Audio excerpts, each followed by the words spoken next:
Recording in progress.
Okay. So we are prepared to start for our TOTV team.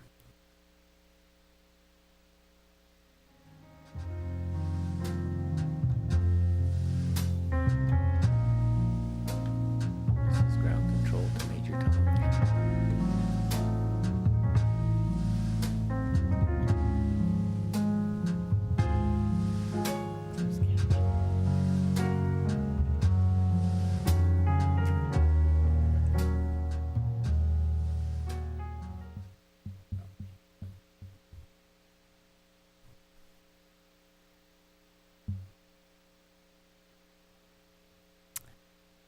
Welcome to the meeting of the Caneo Open Space Conservation Agency of November 9th, 2022.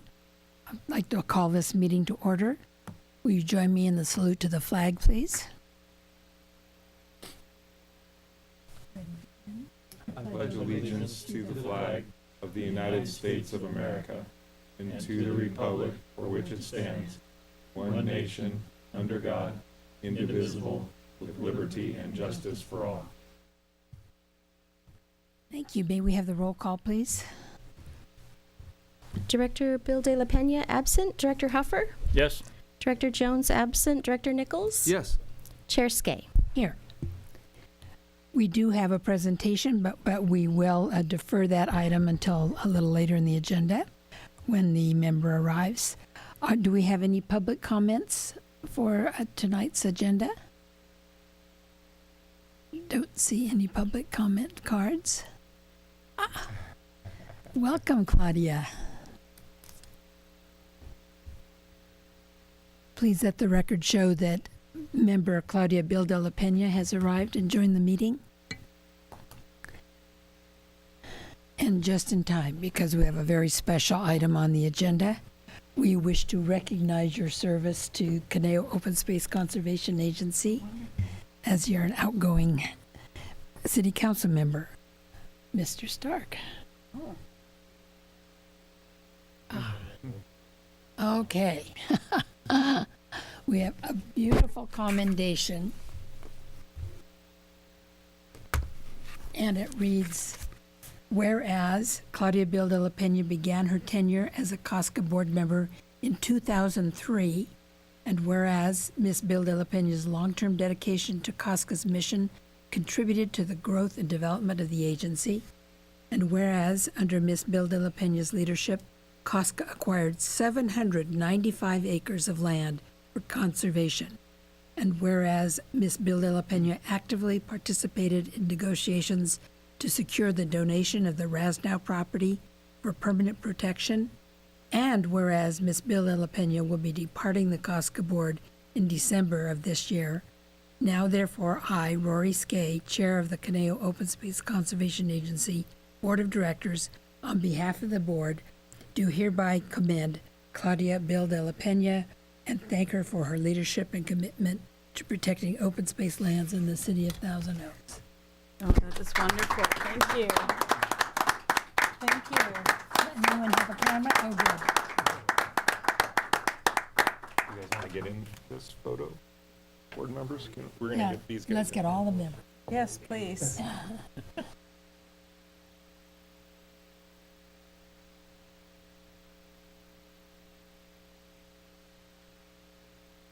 Open space.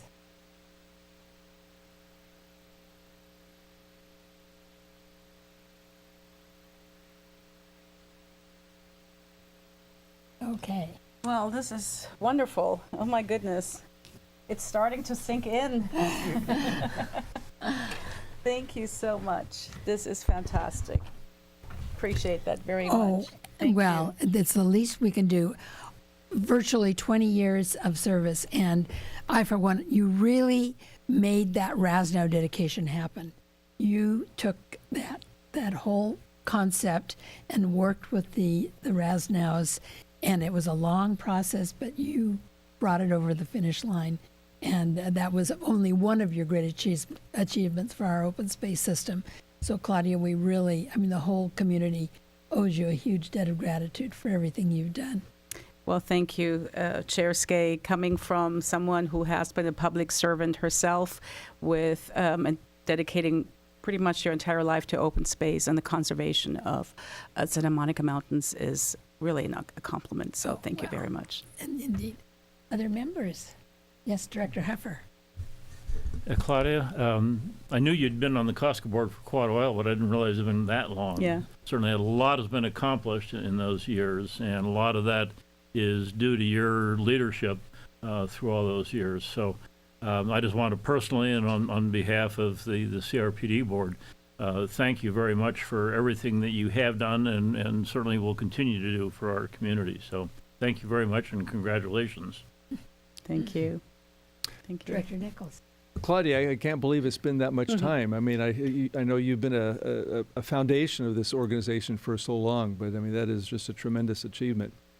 And I know that you've had, with your tenure in the city council, had many passions. I know the arts is one of those, but open space has also been a real passion of yours, and it's certainly reflected in what we have as a resource in our community.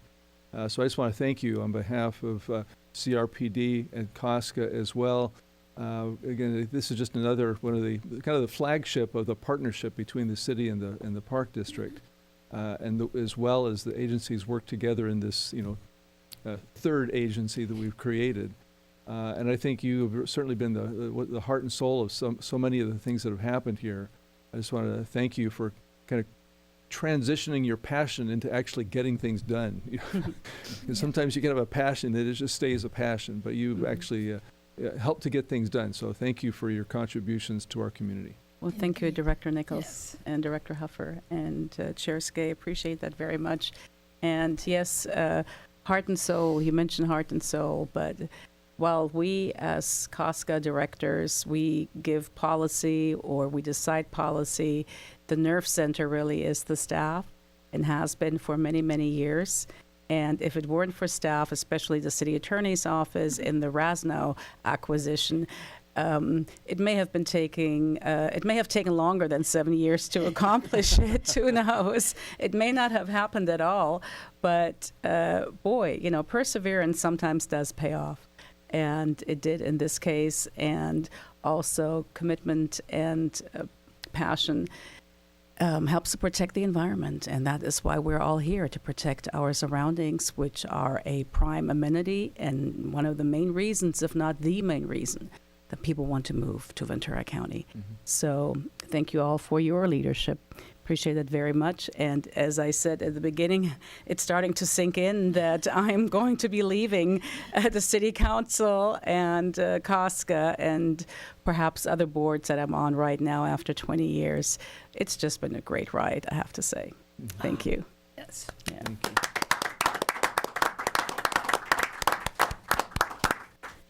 you. Indeed. And we have no public comments tonight. We do have a consent calendar. We have the minutes of our September 14th meeting. Any motion or changes to the minutes? I'll move approval of the minutes. Thank you, Director Heffer. I'll second that. Seconded by Director Nichols. Thank you. If no other comments, roll call, please.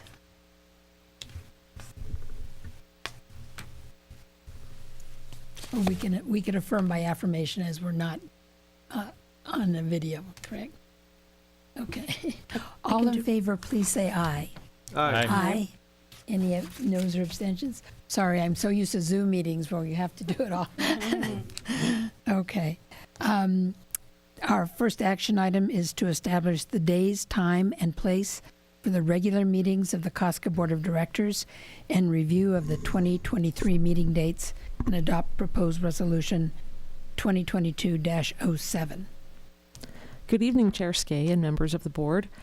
COSCA's Joint Powers Agreement requires that the Board of Directors hold at least 4 regular meetings per year and that the board establish the days, time, and place of the regular meetings by resolution.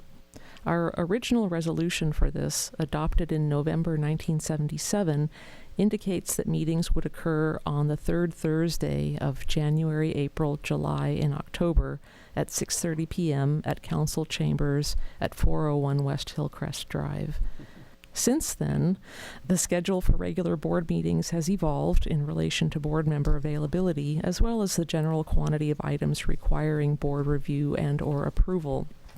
For example, by 1996, the meeting schedule had been modified to be the second Wednesday of every other month, and the meeting location had changed to our current location here in the boardroom at the Civic Arts Plaza.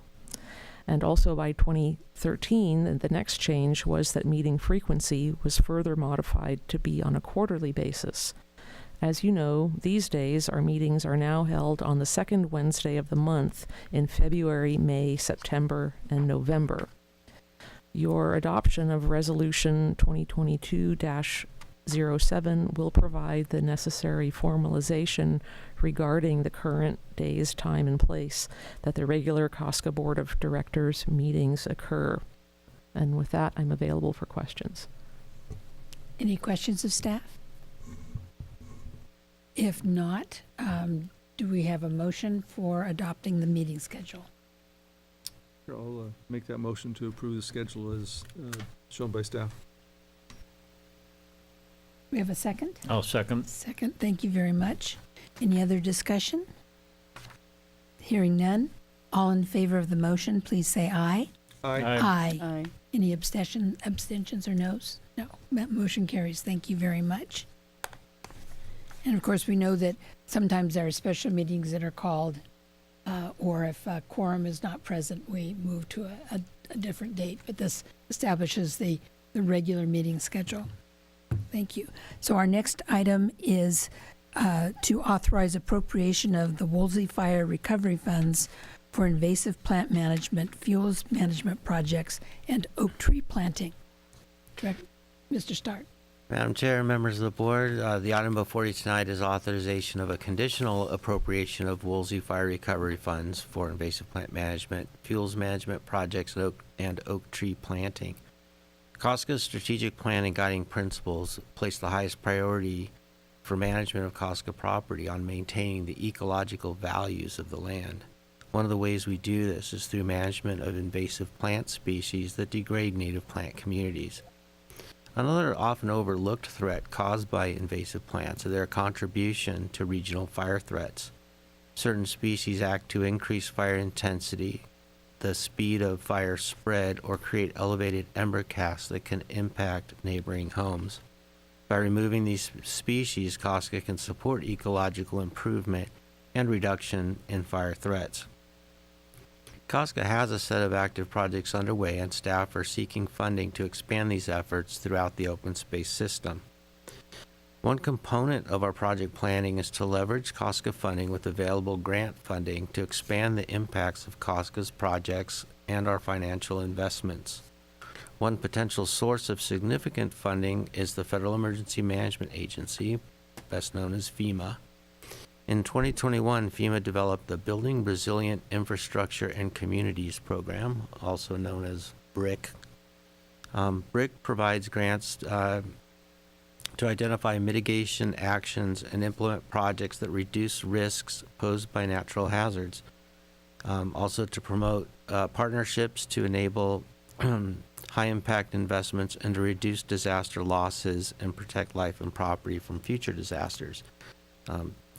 Often when a disaster happens, all we think about is the recovery part, but this is a change in direction for FEMA in terms of trying to prevent damages from these natural disasters in the first place. COSCA staff have been working closely with City of Thousand Oaks staff to develop a suite of projects to submit for a BRIC grant. A pre-application phase through California's Office of Emergency Services resulted in an invitation to apply formally for program funds. Among the projects in the suite is an effort to remove invasive species that pose wildfire risks through fuel buildup, and to plant oak trees in strategic positions to intercept wildfire embers. COSCA is requesting BRIC funds in the amount of $3 million to remove giant reed, Mexican fan palms, and tumbleweeds in priority zones identified for both ecological benefit and community safety. The reason we've chosen arundo palm and tumbleweed specifically is that arundo accumulates a lot of dead biomass, and it also contains volatile oils that really increase the intensity of wildfires. Since most of these grow in our riparian creek corridors, they really accentuate the damage that's done to ecological resources during a wildfire. It also helps wildfires cross riparian corridors that are traditionally a little more resilient due to the higher moisture fuels. The palm trees, they retain the dead fronds on the top of the trees, and these are made of a pithy, easily ignited material that captures embers and they ignite. During wind-driven fires, they can dislodge, and they're very large pieces of burning vegetation flying through the air. Tumbleweeds are scattered throughout the system. They become detached at maturity, and they blow in the wind and can accumulate. And the thing with the palms and the tumbleweeds is, COSCA spends a great amount of effort each year doing weed abatement work and providing defensible space buffers for our neighbors. Well, these are species that just take the fire right over and through our defensible space zones. So working on these it adds a lot of value to the work that we're already doing. The BRIC program offers the opportunity to develop very large projects that will create regional benefits. They do, however, require a 25% match to the total project cost. So the full project cost of what COSCA is proposing is a $4 million project, ideally $3 million of which would come from BRIC funding and $1 million in match from COSCA. This is a sizable investment, of course, but can yield very big results. COSCA is well positioned to offer matching funds through the funds that we have already allocated through the Woolsey Fire Recovery Fund. Funds held by COSCA for invasive plant management and restoration are already conceptually allocated to restoration and invasive plant management. So the significant investment is consistent with the existing plans for these funds. If successful in securing the grant, COSCA's investment grows threefold. Staff recommends that we make a conditional appropriation of existing Woolsey Fire Recovery Funds in the amount of $1 million from the allocation for invasive plant management and restoration. It's conditional because if we don't get the grant, then we want to be able to pull those funds back into the mix so they could be appropriated to other future projects. The current balance of the Woolsey Fire Fund for invasive species is $2,607,000, of which $2,092,000 is available for appropriation. Again, this will be contingent on the award of grant funds, and if unsuccessful, they'll roll back into a fund that can be allocated later. I think what's exciting here for COSCA is an opportunity to do something on a scale that we've really never looked at doing before. And it offers an opportunity to do region-wide projects that will really benefit the open space and I think contribute to the community safety. So with that, I am available for any questions. Do we have questions of Mr. Stark? Yes, Director Nichols. Yes. Thank you for the explanation. I think I understand the concept. I know we had set aside some funding for this type of activity, and now we're just kind of embarking on that. subject to the grant, of course. Something did catch my attention in the report, however, which you also mentioned, and that was the planting of oak trees in strategic positions to intercept wildfire embers. Can you provide any examples of how this works or where it's been done before? It's actually coming from emerging fire modeling studies. I know MRCA is currently embarking on a similar project along freeways, along the 101 freeway, I guess southeast of Thousand Oaks now. It's based on a study that was done using modeling of vegetation regimes and modeling the spread of fire.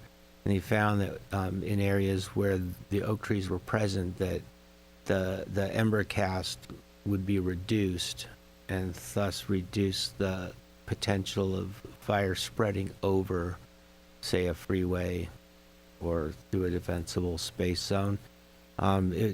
It works in two ways theoretically. A coast live oak tree is fairly resistant to ember ignitions. It's a big, dense tree, and capturing embers doesn't really set it on fire. For an oak tree to really ignite, there needs to be ladder fuels underneath it, and it has to light the tree from underneath. These locations that we're looking at, we don't have, we'll still be doing some feasibility analysis on potential locations.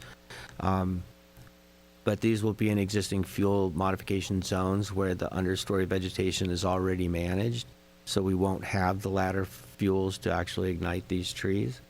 What also happens during a heavy wind event is the tree creates an impediment to the wind, and it slows the wind down in that one location. What happens, the embers that fly past and around it kind of get sucked into a vortex and drop to the ground. That's the theoretical nature of this. Planting oak trees is, to defend from embers is a very long-term strategy, because it obviously takes a while for oak trees to grow and big enough to do this. The upside is when you have these oaks, not only have you created additional habitat, they are the cornerstone of our food web here. But we've also created a lasting feature of the landscape that could be there for 200 years. So there's more studies being done on this now. So it's kind of a leading edge type of a project. But it can be done, I think, at a cost that, when you look at cost benefit analysis over time, could really show benefit here.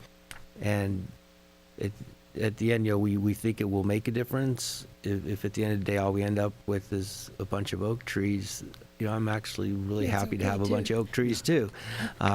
So that's kind of the theory behind it. Okay. Appreciate that. I would agree that coastal live oak in particular actually operate as a heat sink and will absorb heat rather than generating heat. But you mentioned that this has been replicated in modeling, but no real life experiences to demonstrate that it actually has been observed or actually works. Is that, or are you aware of that? I'm not aware of things. Okay. Rory, does MR? I think it's maybe some of the USGS monographs that Dr. John Keeley and Alex Seifert have put together. There may be, I think, at least some anecdotal. I don't think they did studies, but in San Diego County, I think they realized that there were instances where fast wind-driven fire was actually getting caught by eucalyptus trees that were far apart from the house, and and that actually captured embers. Now those ukes, of course, burn right up and created their own there's heat a lot source. of windrows down but there. but it was observed that Yeah. it did stop the rapid spread of wind-driven embers. Okay. I actually do modeling myself. I do it on a weekly basis. And I'm familiar with the coastal live oak riparian fuel model, as well as a chaparral and coastal sage scrub. So I do this on a regular basis. But what I've never observed is what's stated here in this report. And I've been on fire lines. I've fought fires. I've worked for the fire department for 30 years. I've never heard this before. And so I'm a little concerned of the statement without some citation of support. I have no objection to planting oak trees, and I think you're 100% right. If you have an area where you have oak trees, it will be more resistant to fires. But while there are some wind-driven embers typically are falling because they're transported from a far distance, and you can't grow a tree tall enough to block those falling embers, which is typically what burns houses. So I'm just a little concerned because of this statement. I don't know that it's true. I mean, it may be in modeling, but you know, you can make models do anything, and nothing personally against Well, this. I think you know, the whole, I guess all of us that are doing open space management and working closely with the fire departments are looking, you know, for new approaches. And right now, most of the studies that we see come through on wildfires and behaviors and approaches, you know, are anecdotal. Really, there's only so much that one can do in a laboratory. I was at a conference last month down in Irvine, a statewide convening, and there was a presentation that indicated that they're doing laboratory type studies on this now. So I would say it's a leading edge type of a thing. You know, sometimes you don't always know the answers when we're going in, but when we look for cost-effective approaches that are also supportive of our you know, of nature and our natural resources, that giving them a try is worth it. Yeah, they're not firm studies. There's one, you know, and that's the one that gets cited, but we'll see more of this coming in the coming years. Yeah. Forgive me for being so picky, but this is what I do. So just just shot right out at me. Totally get that.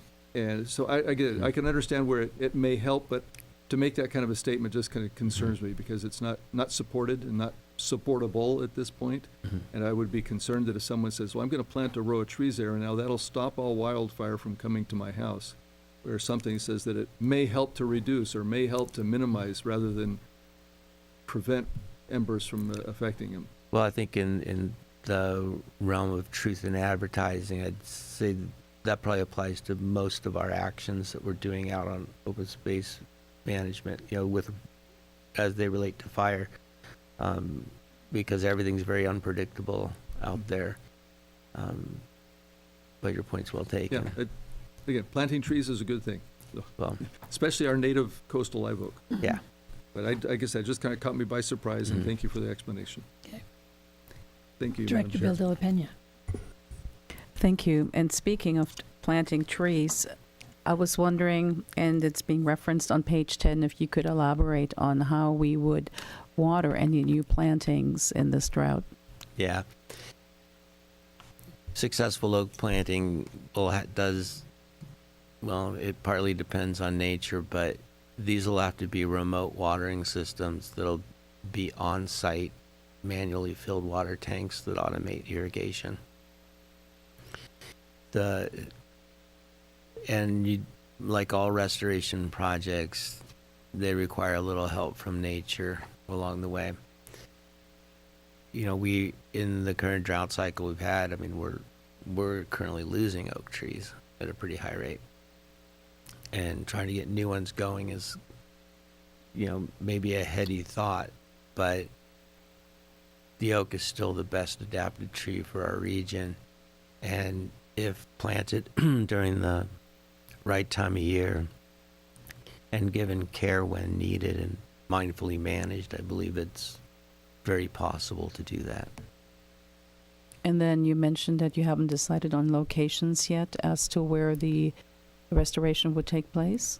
There are proposed locations. What we haven't done yet is the feasibility analysis, like you said, of, you know, can we get the tank up there and do the watering? You know, we looked for sites that were located on public property, that are on COSCA property that we can control. And in discussions with the fire department, you know, the concerns is, you know, trying to plant these things upwind during Santa Ana wind conditions of homes that are kind of on the leading edge of open space. So they kind of wrapped I guess you would call it the northeastern flanks of some of our neighborhoods around the open space, Lang Ranch, down North Ranch and Westlake areas. But part of the grant process, the grants will be phased grants, so the projects are phased, so they understand that we don't have all the answers today. We found that they opened up the grant process, a month ago, and then you have to finish it in 6 weeks or something. And this is a very large and complicated grant application. So in some cases, we're putting projects together where there is feasibility analysis built into the program. Director Huffer. Yeah, I don't have the technical knowledge of Director Nichols to be able to ask questions about, the specifics of oak trees preventing fires or reducing fire hazard. But I'm wondering if we were fortunate enough to receive the $3 million grant, would you be coming back to the board at some point with details as to when you'd be doing certain portions of the project and the details of what that project would entail? Yeah, all the projects would eventually end up back here because COSCA doesn't have the staffing to implement all these projects on our own, so we'll be contracting all of these. So we'll be bringing you project descriptions, details, and contract-related information. But we're happy to bundle with any of those discussions the details, because that's the first part of the work, is for us to really get down and make a plan. It's big and ambitious for COSCA, so there's still work to be done on the details. Okay. And regarding the grant process, you said it was just a month or so ago that this grant first was made available. What kind of time frame is FEMA looking at in terms of announcing awarding of the grants? So our grant due date's December 2nd here, and then it goes through a process in the state, then up to the feds. So I think they anticipate making award announcements probably in the July-August timeframe of 2023. They don't anticipate actual project funding availability probably to the beginning of 2024. Okay. And you mentioned that our agency had been invited by the state to submit a grant application. Are we one of a handful of agencies in the state, or one of hundreds of agencies, or? I would say we are one of many. It's a very competitive program. Okay. And I know when the Park District is looking at grants, an awful lot of the grants that we have to that we are applying for make it a little more challenging for us, because they specifically state that they're giving preference to underserved communities or minority communities or something like that. But I'm wondering, in the case of FEMA and fire reduction, whether requirements or conditions like that are still in place, or is it a little more open? So the grant program does have a specific focus on disadvantaged communities, of which we don't have a lot of here in Thousand Oaks. Since it's federal, they base everything on social vulnerability index of individual census tracts. So we have 3 census tracts in Thousand Oaks that meet their thresholds. What it means is we probably don't score as many points on that part of the application, but the services part of COSCA is just a part of a larger grant application. So the city has projects going in as well. This will be hardening water infrastructure and doing microgrids to enhance the power reliability of our potable water delivery system. You know, those are the larger projects involved. So that was part of the invite. Was it's a multimodal approach. But we felt working with the city that, you know, there were things that could be done, you know, to make our infrastructure more resilient, but also work in our natural areas and take advantage of the opportunities we have there to improve public safety. Part of the grant is also a focused program on incentives for home hardening. So this would actually provide, you know, rebates, kind of like the turf reduction, or if you take out your lawn, you get a few bucks. So they'll have we're proposing a program that would help low-income seniors and other disadvantaged communities to help pay to improve those structures and make them more resilient to embers.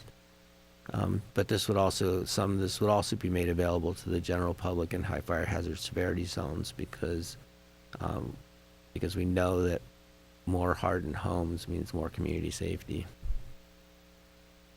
Okay. Well, it's going to be wonderful. We can turn $1 million into $4 million. So won't hold my breath, but keep my fingers crossed. Yeah, it's not a magic thing. It's Mr. Stark, so I'm wondering if we're not successful in getting the BRIC funds, why not use the $1 million to do at least a partial project for the fuel reduction and home hardening? We are piloting a program right now, actually, in partnership with the Ventura Regional Fire Safe Council. So the advertisements just started coming out in the last week to seek participants. And in this case, the program's focused on lower income seniors.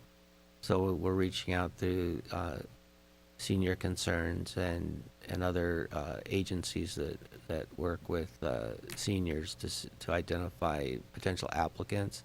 And the way that project will work, it's essentially being overseen by the Fire Safe Council, and that was part of the contract you approved, I believe, at our February meeting or May meeting.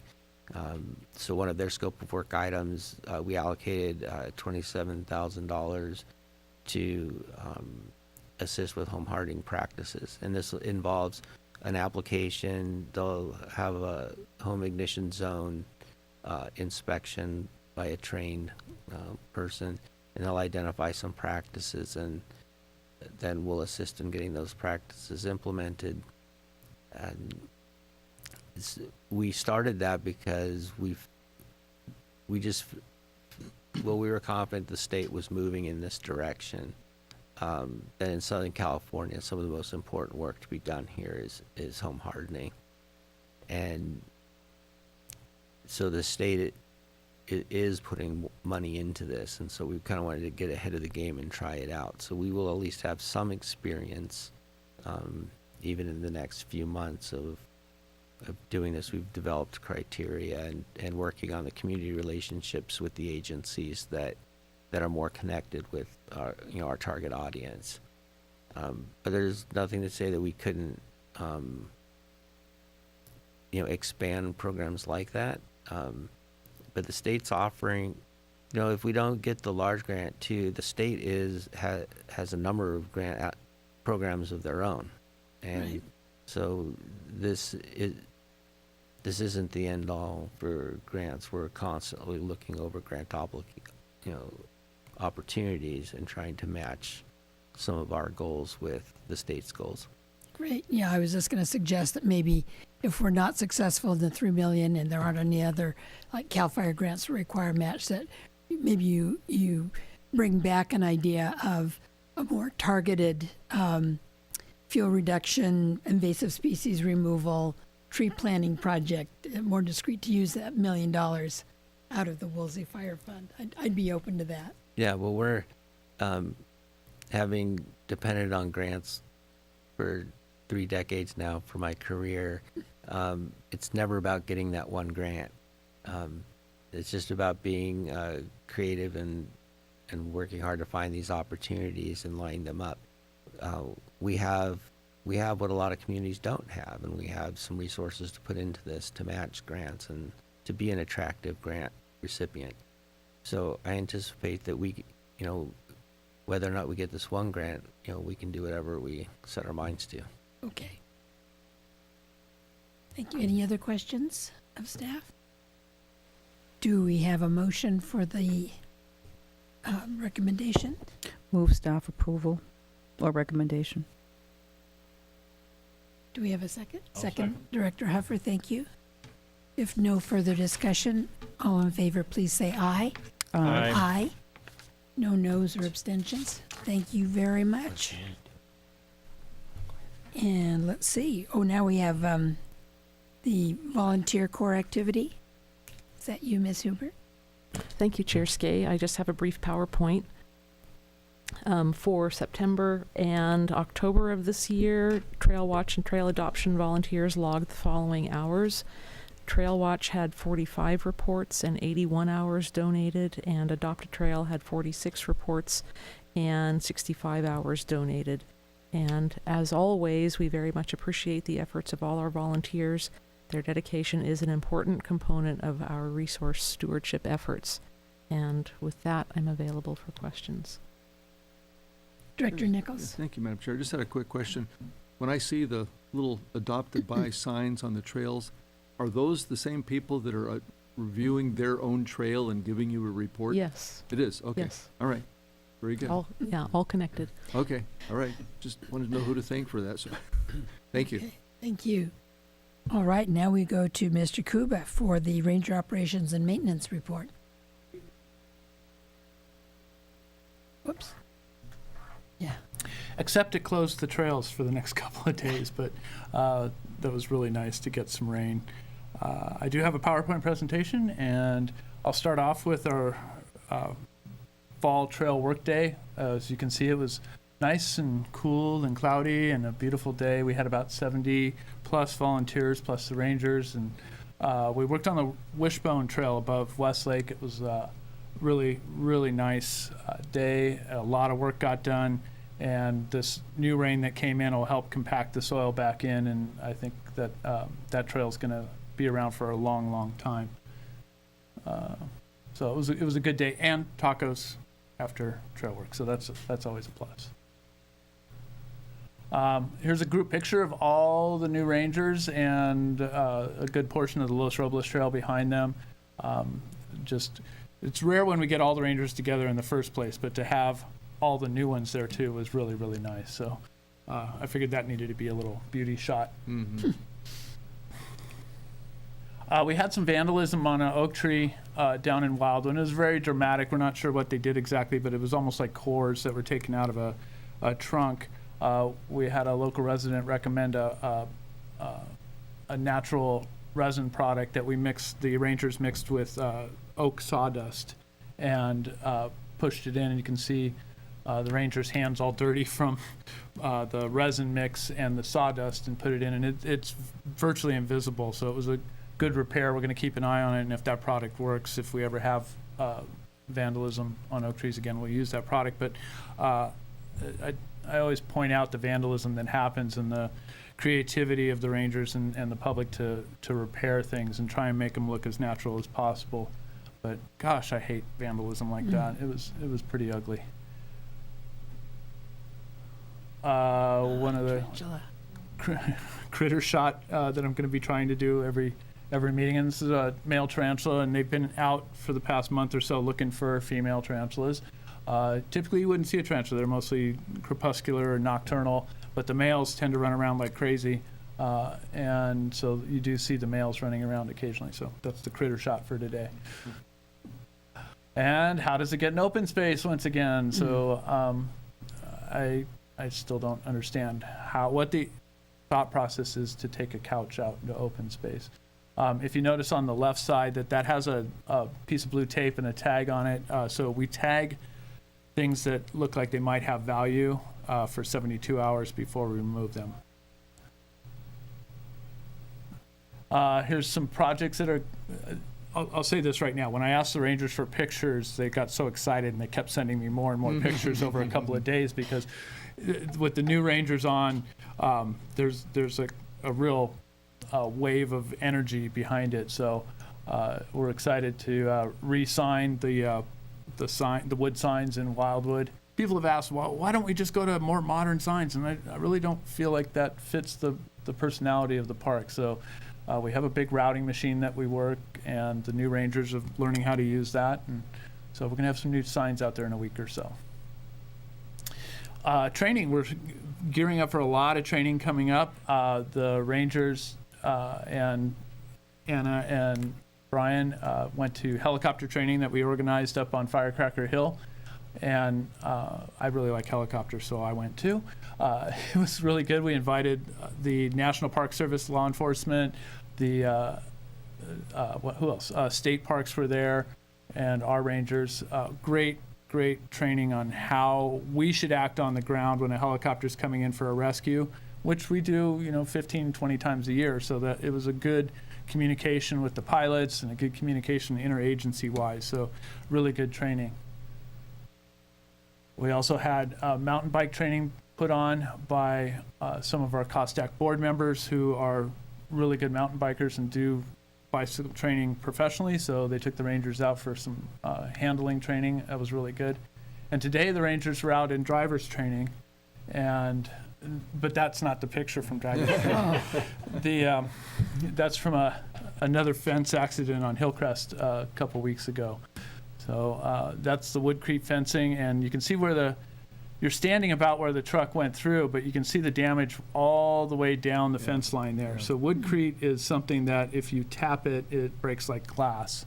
And, so we much rather have wood fencing, but that's the kind of damage that happens in a fence accident.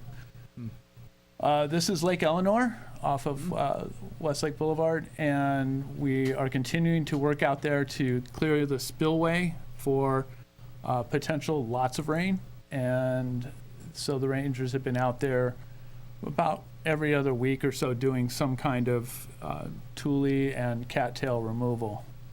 It's a rather difficult place to work because of access. You have to park quite a ways away from it, and the cars are moving rather quickly up and down the road. We had a great haul of trash with a volunteer company, a volunteer group from a local company. It went into Canal Canyons, got about 150 pounds of trash. That was a wonderful day. Worked really hard. With the new Rangers, we're hoping to be able to expand this type of program. We'll be hopefully next year setting up a 1 day a month volunteer day. And if a group wants to call us, and we would assign them to a certain day, and we would already have the program set. And so that's one of the expansions we're going to do with the new Rangers. And the sunset today is actually over Lake Sherwood from the Lake Eleanor open space. And I personally love shots like this where there's a cool flower in the foreground. So I like that one a lot. I'm available for questions. Oh, wait. I wanted to say thank you so much, Claudia, and for everything. And I remember teaching your kids about geocaching years ago, and that was a wonderful day. So thank you. I'm available for questions. Thank you, Mr. Kuba. Any questions? Yes, Director Heffer. Not so much a question as a comment. Just wanted to thank you and all the Rangers for your open house a couple of weeks ago. It was great to see the facility redone as it was, and to meet several of the Rangers. I believe you said somewhere that 3 of the 4 new Rangers are locals. Yes. And I had a chance to chat for a little bit with one of them, telling me a story where he went basically across country, did various jobs, and grew up here in Thousand Oaks, went across the country and came back here and chatted with him for a while. Turns out I destroyed his younger sister's soccer career as a coach, but oh well. But it was a great open house that you had, and as I said, it was good to meet both the existing Rangers and the new Rangers. So thank you for hosting that. Well, thank you all for coming. Everybody that came, that was wonderful. Wonderful turnout, and the Rangers had such a good time meeting everybody. It was a really good time. Oh, good. Mm-hmm. It was a really good time. Good. It was a wonderful day. So thank you. I'm available for questions. Thank you, Mr. Kuba. Any questions? Yes, Director Heffer. I'm available for questions. Yes, Director You know, Nichols. just a similar comment to the headquarters visit. That was a nice visit. But one thing that caught my attention, of course, I was just kind of meandering around, noticing how it looked different, but it looked the same at the same time. It was like I could still remember the Cameron House the way it was, and yet all the improvements that had been made. They actually did a very nice job with that. But I was looking at this one whiteboard, trying to figure out what all the different machinations were. So I asked one of the rangers. He says, "Oh, that's our trash can emptying and pickup whiteboard." And I was impressed because there was not a single trash can that hadn't been tended to within 2 or 3 days. So they keep up with it. And something is not too exciting as empty trash cans, they're very diligent about. So, you know, kudos to the team and for you to, you know, have such a conscientious group. Something as simple as just emptying trash cans when no one's around to notice, it makes a big difference. So, thank you. I will say, working in urban parks and you've just got your string and you've got your 25 trash cans, if there's 25 trash cans in open space, that could be 25, 30 miles worth of, Yes. of going. Yes. So that's why they track it. Yes. So none of them fall through the cracks. Mhm. Okay, thank you so much, Matt. Sure. Great report as always. Thank you. Okay, do we have any follow-up items from Mr. Friedel? Well, I thought I'd take this opportunity to mention that Friday is Veterans Day, and at 11 o'clock at Canal Creek North, we'll have a Veterans Day ceremony there, CRPD will, and that it is also CRPD's 60th anniversary on the following Friday, November 18th. We're having a birthday party at Canal Creek South, starting at 4:30, but, you know, if you get there after 5 from work, it'd be great. We're going to have just sort of a little toast around 5:15 and maybe sing happy birthday, and lots of old images of the Canal Valley from 60 years ago or thereabouts, and some of the development that's occurred along the way. So it should be kind of fun to be able to see that and, you know, maybe see some old friends. So if anyone could stop by, that would be great. And then I, too, want to join the board and COSCA staff and Matt and really say thank you to Councilmember Bill De La Pena. Claudia, you've always been, nobody's ever questioned how much you're dedicated to our open space, but this is also my thank you for also being a really huge supporter of the parks as well. So thank you, Claudia. Yes, indeed. Indeed. Mhm. Absolutely. Do we have any board member comments? Yes, Director Nichols. Actually, a question and a comment, but question, I think, for Mr. Stark. I read in the Ventura County Star that the Ojai Fire Safe Council is embarking on a mapping project for wildfire areas for the entire county. And I was wondering if that's in any way related to what had been done here, or is that separate, and is COSCA participating in that in any way? Their mapping project isn't related to our current grant or anything like that. That's funded by a separate grant. COSCA is very interested in the results of this mapping effort. We do anticipate that they will be very useful to us in our resource management and planning. COSCA has also submitted a grant request to the USDA to develop a community wildfire protection plan for the Thousand Oaks. And part of that is doing the analysis these maps will facilitate. So it's an important project for our county, and we're excited to see the results. Mm-hmm. Very good. Okay, thank you. And then one thing I forgot to mention to Mr. Kuba, you know, when he was up there, was attending the Trail Workday. I went over there to watch them, and everybody's working away. I got there a little bit late and grabbed the tool, and about halfway up, someone asked if they could use that tool, so I was toolless and just walked up and down and came across the rangers, and, you know, they had a whole swath to themselves. They took on the hard part and were taking care of that. Walked up one side, down the other, and lo and behold, here's General Manager Friedel working on the other side of the trail. So, you know, just again, to show the commitment that we have of our staff is much appreciated. You know, from the executive team, you know, rangers, everybody participates. So, again, I can't thank you enough. Of course, we have some great volunteers out there as well, which we get a lot of kudos for them as well. But thank you all for doing that and just making it work. Just everybody from the top to the bottom. Thank you. Indeed.